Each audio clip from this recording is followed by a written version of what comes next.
A very warm welcome to all of you. Hope all of you are fine. Today I'm going to be taking my lecture on anatomy of pulp space and axis opening.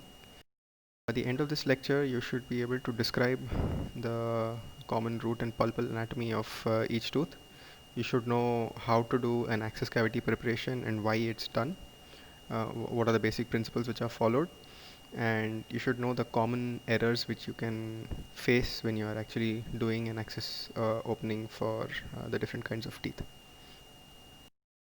So what is the pulp cavity? It is the cavity which encloses the pulp, that is the soft tissue of the tooth. So it is divided into the coronal and the radicular portion. So the coronal portion is in the crown, and the radicular is the one which extends into the root. The roof of the pulp chamber is what you have to remove when you're doing the axis opening, which consists of dentine just covering the pulp chamber. So as soon as you remove the roof, or what we call as de-roofing, you are able to see the pulp chamber. Yeah, the floor of the pulp chamber merges into the root canal at the orifices, and the canal orifices are the openings in the floor of the pulp which lead into the root canals. So basically, once you have done your de-roofing, you will be able to see the pulpal chamber and the pulpal floor, and you will be able to appreciate the orifices. These orifices are what lead into the root canals. So you should know what pulp horns are and how to manage them. So pulp horns are the accentuations or the extensions of the roof of the pulp chamber directly under a cusp or a developmental lobe. Yeah, and they vary in height and location. And the number of pulp horns, they correspond to the number of developmental lobes of the tooth. So for example, you have the maxillary center incisor, which have 3. Even the mandibular center incisor and the lateral incisor have 3. The maxillary first molar has 4. The second molar might have 3. The mandibular first molar has 4 or 5, and so on and so forth. Coming to the root canal, like I said before, it extends from the canal orifice to the apical foramen. So I am sure you all know what the apical foramen is, and I will be discussing about it in the later slides also. The branching of the lateral canal is called as the accessory canal. So you generally have lateral and accessory canals in the apical third. That is the most common area where you can find them. Constrictions and curvatures before terminating in the apex, this is generally seen, and I'm sure you will be able to appreciate it even radiographically when you deal with the root canals.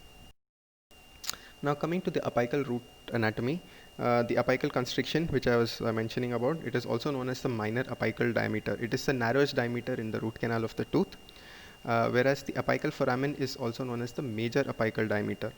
So this is where the blood vessels actually enter into the canal. So this is a retrograde entry. So it is not from the top to the bottom, but it is from the bottom to the top. So the blood vessels are actually entering from the periodontium area into the canal. So it is a funnel shaped entity. Your root canal should end technically at the minor apical constriction. That is your minor apical diameter at the apical constriction. If you violate the apical constriction, then you lose your tug back effect, which I'm sure you all are feeling when you are doing your preclinicals. Okay. The cemento-dentinal junction is the area where the pulp ends and the periodontium starts. It is generally 1 mm from the apical foramen. And an apical delta is seen as a triangular area of the root. You can probably appreciate it better in radiographs when you're entering in the clinics. Now, the isthmus is often found in teeth with multiple canals. We generally appreciate it really well when we deal with the maxillary first premolar. It is a narrow ribbon-shaped communication between the canals, and the significance is that if you leave behind the isthmus, that means if you don't do your de-roofing properly and you just expose the orifices on the buccal and the palatal side, for example, in the maxillary first premolar, and you do not actually de-roof properly in the junction between the orifices, you will leave behind a ribbon of necrotic pulp tissue. So that can be responsible for your failed root canals. That is why it is important for us to do de-roofing to actually gain complete access towards the root canal. Now coming to common root canal configurations, there are various scientists had given various categories. So Wien, a very famous dentist of his time, gave 4 categories. Here you can see type 1 to type 4, whereas type 1 is one canal orifice leads to one exit. Type 2 is two canal orifices will lead to a single exit, so that means they merge at the apex. Type 3 is there are two canal orifices and they have two separate exits. And type 4 is one canal orifice will have two different exits. So that means it splits probably in the cervical or the middle third, and then you have two different exits. So I have written down the numbers also. It's easier for, it's like a kind of coding, so it's easier for you to remember. So 1 corresponds to the type 1, 2 1 corresponds to the type 2, wherein you have two canal orifices and one common exit, so on and so forth. There was a very important dentist, a very famous dentist called Vertucci, who actually categorized it into 8 different types. So I have written down the coding also for easier understanding. So type 1 corresponds to the same like the one given by Wien, where you have one orifice and one exit. Type 2 is where you have two orifices and then the pulp actually, the root canals actually converge and you have one single exit. Type 3 is where you have one orifice, it splits into two canals in the middle, and then again it merges back into one at the apex. So it is a 1-to-1 combination. Type 2 is very simple. That means you have two canals and you have you have two orifices and you have two exits from the root canal apex. Type 5 is where you have only one root canal orifice, but it splits in the middle or the apical third and you have two different exits. Type 6 is a little more complicated, where you have two root canals. They merge probably in the cervical or the middle third into one root canal, and then again immediately after merging they split back and you have two different exits from the root end. And coming to type 7, this is even more complicated. So it has two different splits at two different locations. So it starts off as a single orifice. You have a single orifice. It splits probably in the cervical or the middle third. So you have two. Then immediately after the split, it merges back into one.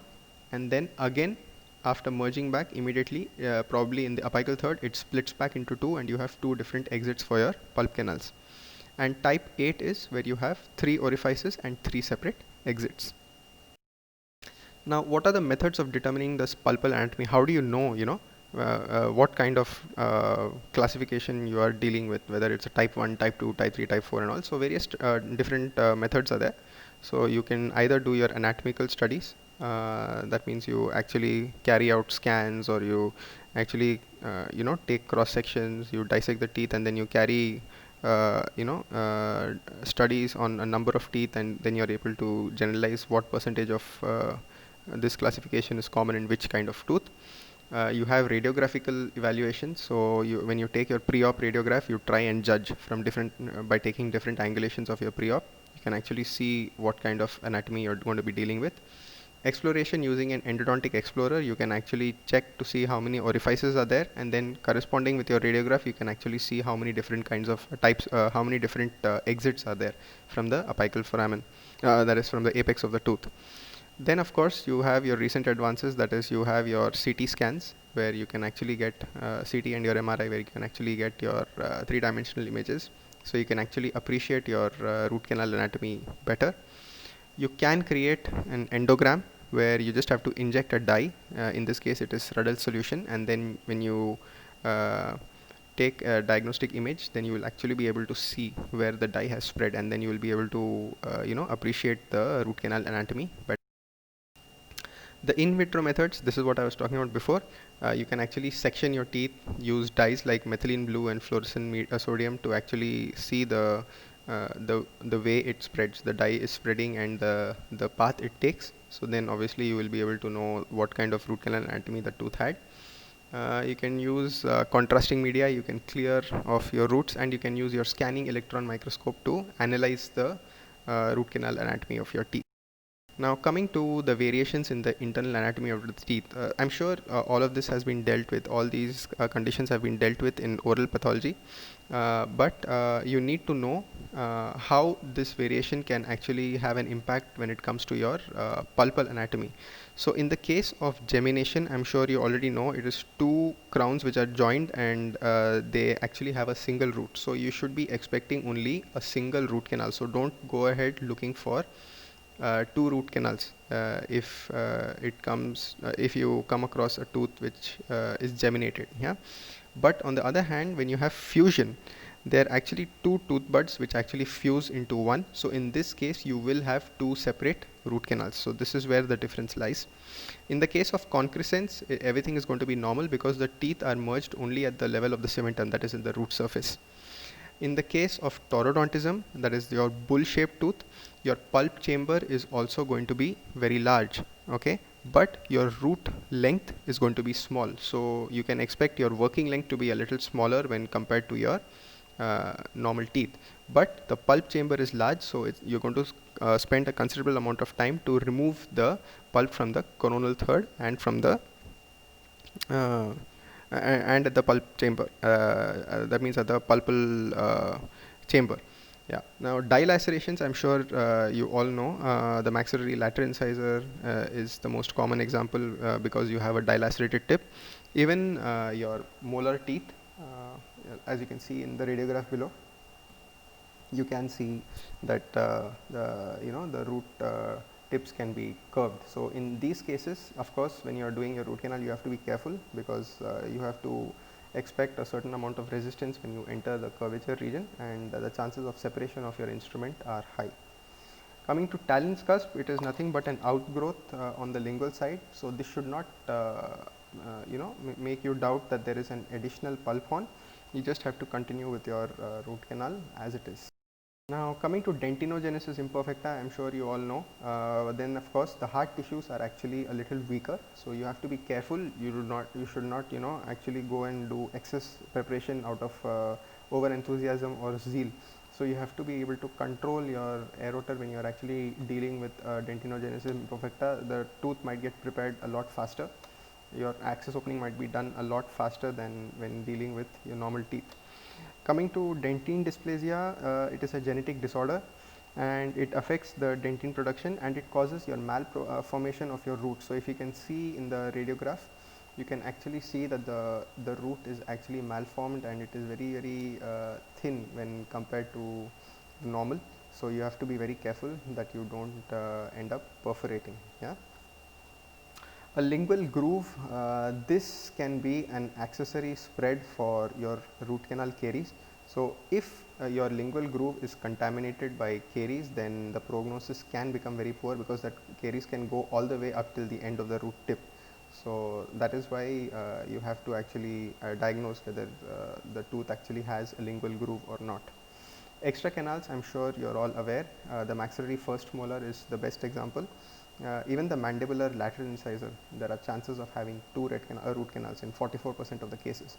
The maxillary first molar, the chance of having a second mesiobuccal canal is more than, the percentage is more than 80% now, especially with the introduction of the dental operating microscope. So more and more number of cases have been found.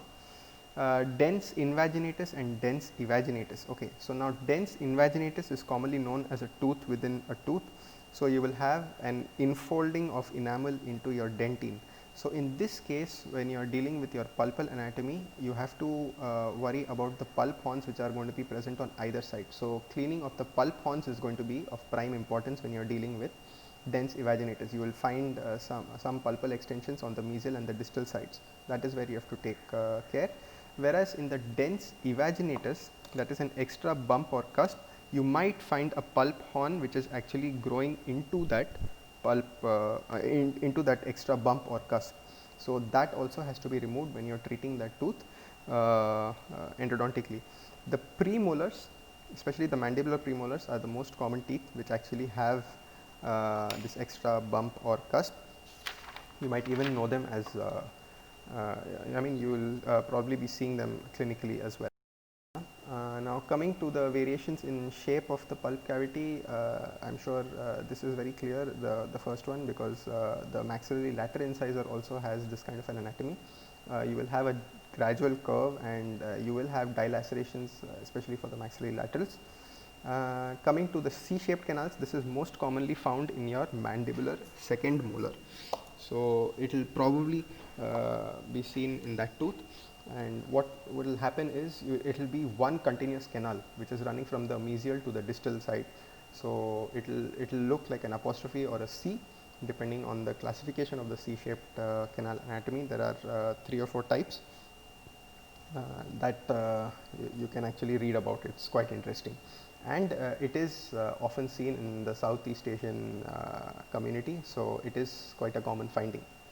Bayonet shaped root canal, as you can see in the radiograph, the third radiograph, you can actually see the kind of shape which you can expect. It is like a zigzag pattern, and so you have to modify your cleaning and shaping techniques accordingly, because you do not want to create excessive pressure and then actually cause a perforation on any of the ends of the curvature. Coming to pulp stones and calcification, if you actually look at the first molar, the mandibular first molar in the first radiograph, on the distal root, in the distal pulp chamber aspect, you can actually see a calcification. So that is your pulp stone. So the pulp stones have to be removed so that you can get unobstructed access to your working length. So you can either remove them with a spoon excavator, or you can use your ultrasonics to actually dislodge them.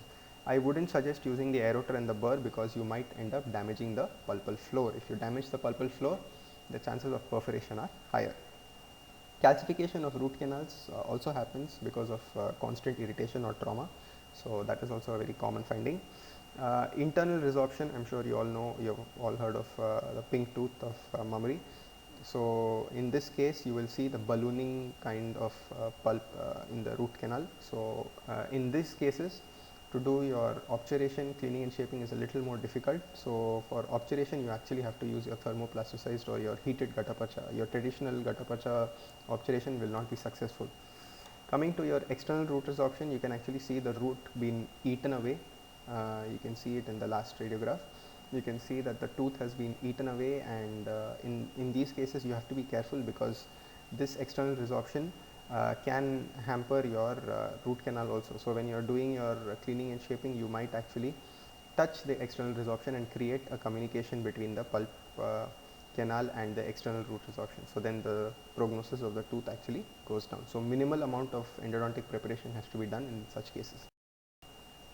Now coming to the variations in the apical third, I'm sure you all know there are different locations for your apical foramen. So it does not, that means it is not necessary for your radiographic apex and your anatomic apex to be the same. That means the radiographic apex is the apex which you actually appreciate in your radiographs, but the anatomic apex, that is your minor apical constriction and your major apical constriction, may not actually conform to the radiographic apex. There might be a slight variation, so that has to be anticipated. Lateral and accessory canals, I already told you, they are most commonly found in the apical third. They are also found in the level of furcation also, especially when that of course means when you are dealing with your molar teeth, but they are most commonly found in the apical 1/3.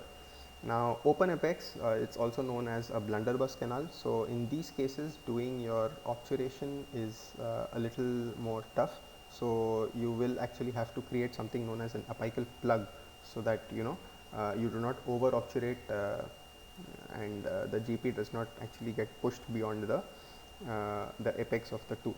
So in those cases, you actually have to create an apical plug using MTA, biodentine or calcium hydroxide, followed by your thermoplasticized obturation. Thermoplasticized obturation will be covered in your obturation techniques, so you will learn about it then. It is nothing but your heated and softened Gataparcha which actually flows in.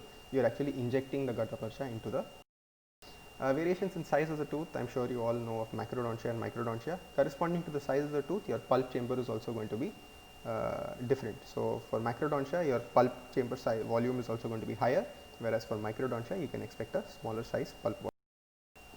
Factors affecting the internal anatomy, with age of course you see there is a regression in the shape and size. So your pulp chamber actually becomes narrower and narrower when compared to the young patients. Irritants such as caries, attrition, abrasion, erosion, they actually cause changes in your internal anatomy. These irritants can also cause pulp stones and calcification. Calcific metamorphosis, that it's just like your pulp stones. And then you have your resorption, like how you saw your internal resorption and your external resorption. This can also affect your pulpal anatomy. Now coming to the axis opening, it is the part of the cavity from the occlusion table to the canal orifice. So how your axis opening is going to be modified when it comes to each tooth. So it factors. Now what are the objectives of your axis cavity prep? The first is that you want to gain straight line access to the apical foramen or to the initial curvature of the canal. So your axis cavity prep should be wide enough for you to actually gain straight line access, but at the same time you have to conserve sound tooth structure. You cannot go around destroying all the sound dentine, because you are actually weakening the tooth from within. Yeah. So your straight line access should be achieved. You should be able to locate all your orifices of that particular tooth, and at the same time you should be able to conserve sound tooth structure. So you should know when to draw the line and when you know that it is over prepared and when it is under prepared. So what are the principles of your axis cavity preparation? You have to have an outline form, a convenience form. It's something similar to your cavity preparations, the principles of cavity preparation which you have studied in operative dentistry. Removal of the remaining carious dentine and defective restorations, and the cavity. Now what is the outline form? This is established by projecting the internal anatomy of the tooth to the external surface. So that means your pulpal anatomy is going to determine what kind of axis opening and outline form you have to maintain for that particular tooth. Also there are some other factors also which play a role.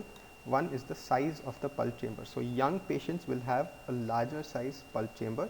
So you will have to do a little more broader kind of you will have to maintain a broader outline form.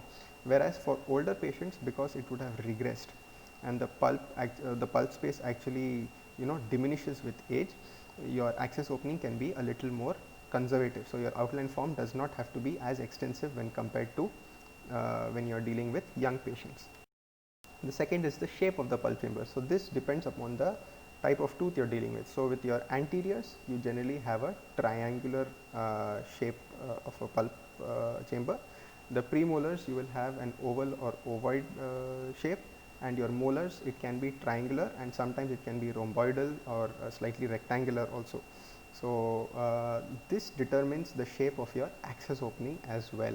So if you want to remove the entire pulp from the pulp chamber, the axis opening shape has to mimic the shape of your pulp chamber as well. That is when you will be able to extirpate all the pulp from the pulp chamber. The third factor is the number and direction of the root canal. So obviously I'm sure you know that the maxillary first molar has 3 roots, but it may have 3 or 4 root canals: the mesiobuccal 2, the ristobuccal, and the palatal. So the number and direction of the root canals also plays a role in your outline form. So you want to be able to gain straight line access to all of these the root canals. So you should be able to visually see your root canal orifices, and you should be able to gain straight line access to all of these root canals.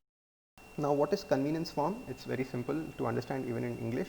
So it is the form which you give to improve your visibility, your instrumentation and obturation of the root canal by providing a straight line access. So these are the things which you need to find. You need to get unobstructed access to the orifices, direct access to the apical foramina, or at least to the first curvature in the root canal. So obviously if you are dealing with a tooth which has an apical curvature, you will obviously not be able to gain direct access till the apical foramina. So you should be able to gain direct access at least till the curvature. You should be able to have complete authority over the instrument, as in you should not, the instrument should not be bending even before it has entered into the root canal. So what it means to say is that if you have a straight line axis, your file should be able to go easily inside the root canal.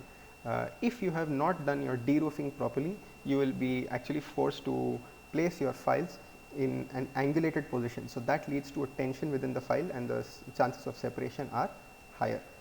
You also have to develop this convenience form so that you can accommodate your obturation techniques also. So you have to try and understand that when you are doing your obturation, you have to actually have enough space to place your accessories cones, and you have to be able to place your spreader as well. So if you have done only partial deroofing, it is going to be very difficult for you to obturate the canals. Removal of remaining carious, dentine and defective restorations. The reasons for removing are, of course, the first one is to eliminate your bacteria. So you don't want to recontaminate or cross contaminate your root canal. You want to eliminate your discolored tooth structure, because it will evidently show as a discoloration in the later years after you have done your root canal. And you want to eliminate the possibility of coronal leakage. So that means if there is a defective restoration, of course you will have the chances of micro leakage, and that will actually compromise the integrity of your post endodontic restoration. So then your root canal complex may also land up in failure. So all your hard work will go to waste. That is why you want to have an intact coronal restoration. The toilet of the cavity is nothing but your cavity after the preparation has been done. So all caries, debris and necrotic material should be flushed out by the irrigant from the pulp chamber before your radicular preparation is begun, to avoid obstruction of the root. Okay, so now there are certain laws which have been given by Krasner and Rankau. They are two famous researchers of their time. This is to help you actually locate your root canal orifices and to help you to understand the root canal anatomy of each particular tooth. The first is the law of centrality.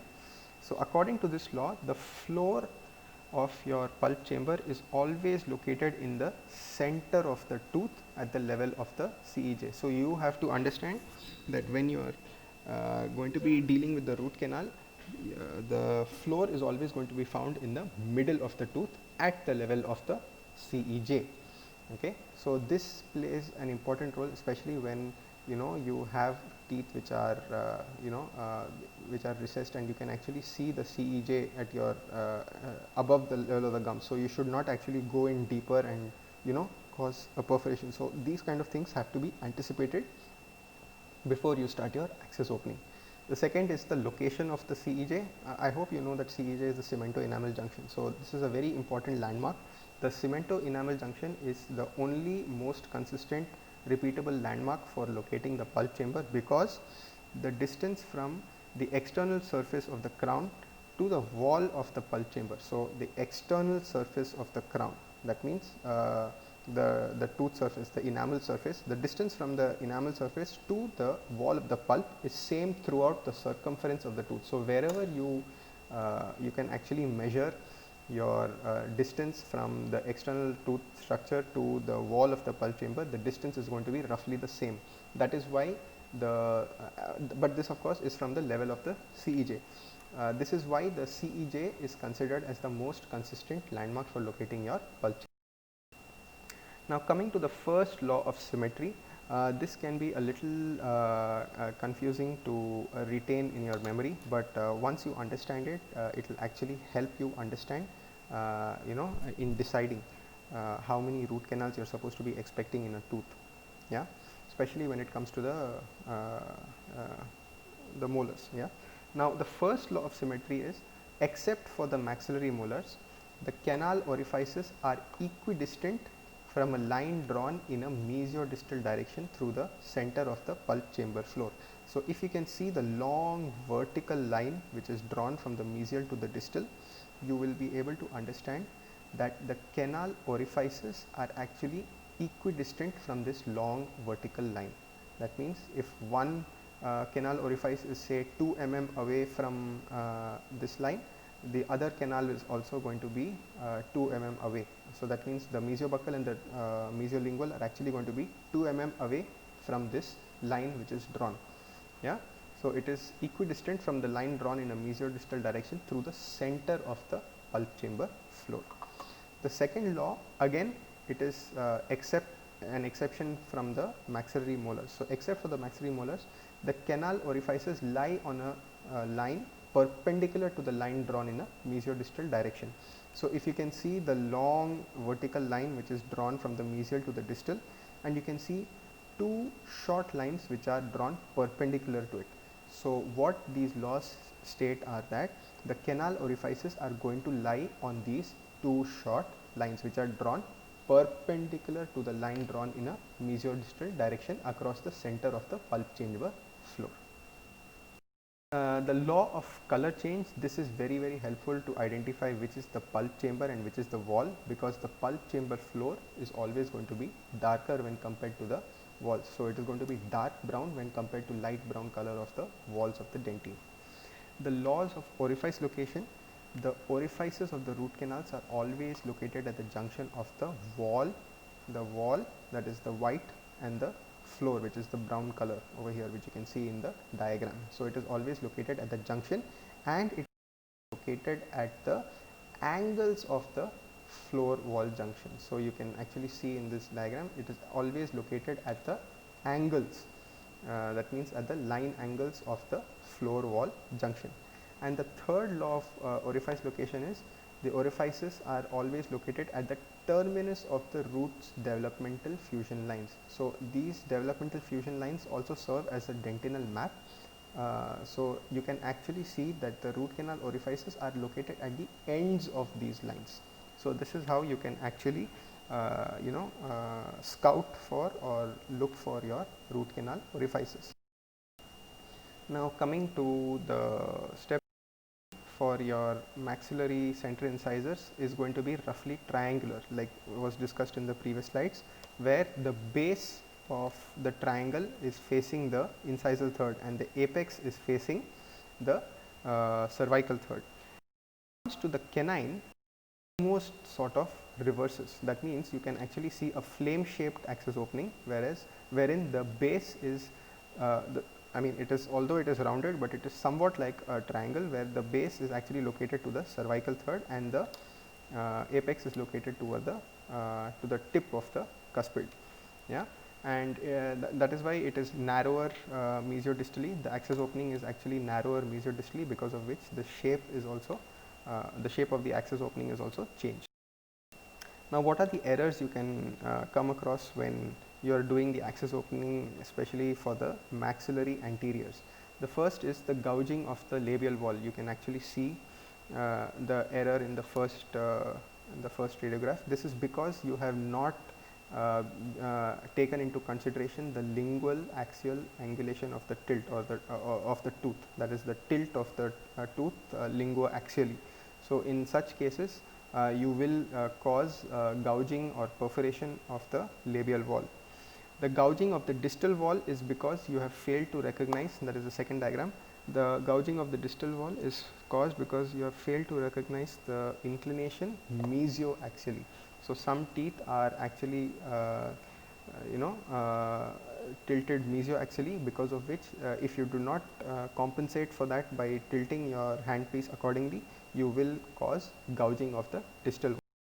Last but not least, the perforation. So this is very dangerous. This is when you do not take the steps to complete your convenience extension. So basically, when you're as soon as you make the entry ditch cut, you are actually supposed to change your orientation of the burr to make it parallel to the long axis of the tooth. So if you forget to do that and you continue perpendicular to the long axis of the tooth, then you will of course cause the perforation. The prognosis of this tooth, hopeless, because the entire crown is going to be unsupported. So you will have to end up extracting the tooth. So this is why your access opening decisions to be taken before access opening are important. Now, maxillary premolars, you have to understand that this is the transition from your anterior to your posterior. Over here, this tooth can be a little confusing because the pulp chamber is wider buccopalatally. So you are going to form, you are going to get an oval shape or a dumbbell shaped pulpal chamber, so because of which your shape also has, the shape of your access opening is also going to be oval or dumbbell shape. This is seen wider buccopalatally when compared to mesiodistally of your maxillary anteriors. So this is why some people can get confused.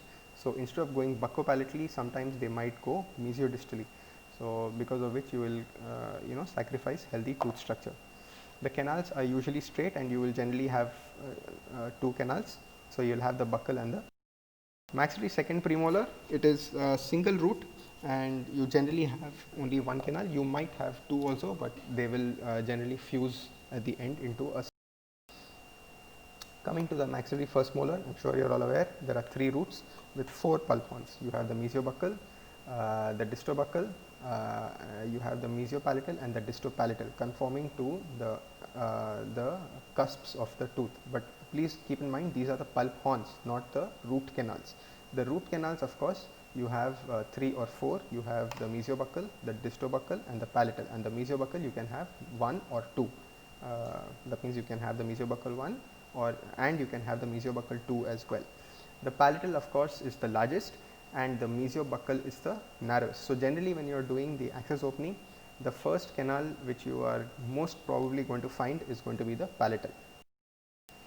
The maxillary second molar, it is very similar to your maxillary first molar, except that it is narrower mesiodistally. So this one also you are going to be having three root canals. You are going to have your mesiobuccal, your distobuccal and your palatal.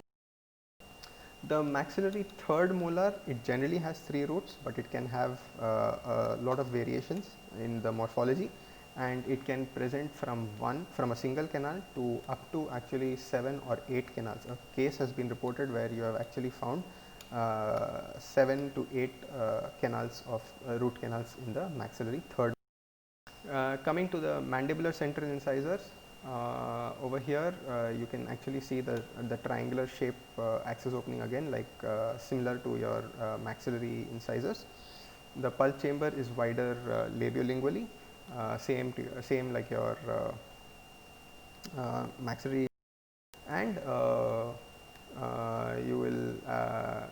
you can expect one canal for your maxillary central, but for your maxillary lateral, the chances of actually having two canals are significantly higher. So there is a 44% chance of having two canals. So you can have one buccal and one lingual canal. So that has to be kept in mind when you are doing your access opening for your mandibular lateral incisor. Okay, it is similar even in shape and even in size to your mandibular central incisor.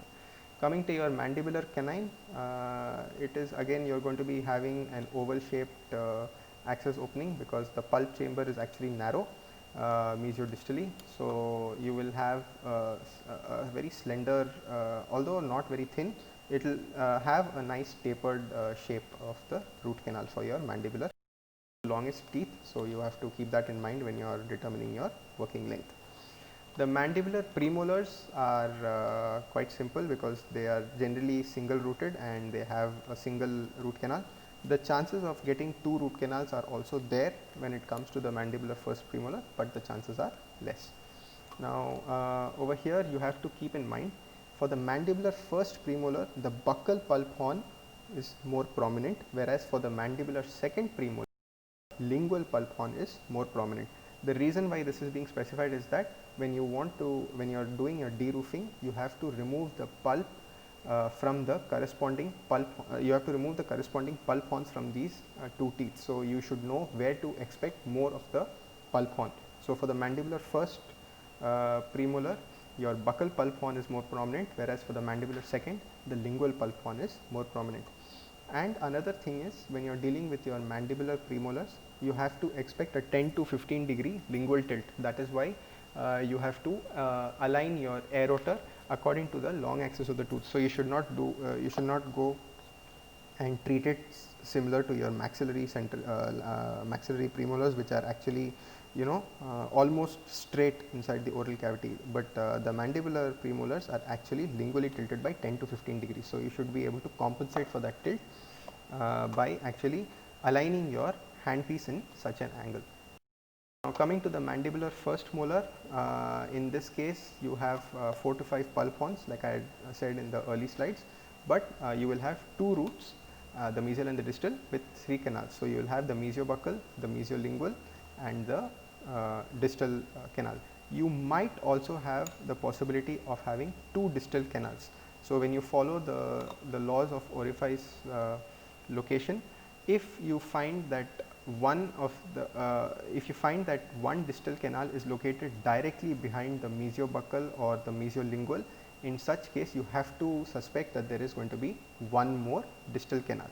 However, if the distal canal is broad and it is located directly in the middle of the line which is equidistant from the mesiobuccal and the mesiolingual canals, then you can suspect that there is only one root canal. This will become a little more clear when you are actually practicing this in your clinic. The mandibular second molar is just like the maxillary, just like the mandibular first molar, but it is smaller. So because of which the orifices are going to be a little more closer to each other. Same as in the case of the maxillary first molar when compared to the maxillary second molar. The second molars are very similar to the first molars, but they are going to be smaller in size, because of which the orifices are going to be located closer to each other. So you should not go and do excess cavity preparation to locate the canals, because they are going to be located right next to each other. The mandibular third molar has varying morphology. It can have one root, it can have two roots, it can even have three roots or more, and the number of canals are also not fixed. It can have ranging from 1 to 3 or maybe 4 or even more root canals. The length is it is generally shortest of the mandibular molars, so you will have a shorter length, and it is somewhere around 17.5 mm, which is a good thing, because being the last tooth, gaining accessibility to do endodontic treatment of the third molar can be generally a little bit difficult, especially in the case of the mandible, because the tongue is also going to provide hindrance. Okay, so that is it from my side. If you guys have any doubts, please feel free to post your comments, and I will be more than happy to get back to you. Please try and understand that this is more of a clinical topic, so you will gain more insight when you are actually doing your preclinicals in the clinics. Okay, thank you guys. Take care. Stay safe.